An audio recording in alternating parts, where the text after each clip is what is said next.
দেখো, তাহলে আমরা প্রথমে দূর সংবেদনের সুবিধাগুলি কি কি আছে জেনে নিই, তারপরে আমরা অসুবিধাগুলি জানবো। যে দূর সংবেদনের মাধ্যমে আমরা দুর্গম স্থানেরও চিত্র তৈরি করতে পারি। এছাড়া আর কি করতে পারবো, যে কোনো একটি স্থানের তথ্য সংগ্রহ করে খুব দ্রুত বা অল্প সময়ের মধ্যে আমরা মানচিত্র তৈরি করতে পারি।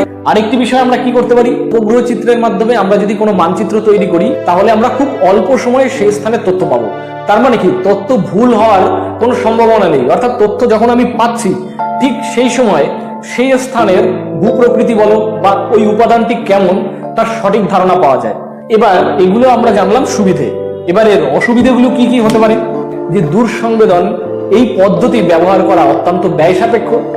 এছাড়া কি আছে, এই যে দূর সংবেদন বা এই স্যাটেলাইটের মাধ্যমে যে চিত্র আমরা পাবো সেই চিত্র কিন্তু সাধারণ কোনো মানুষ দেখে কিছু বুঝতে পারবে না।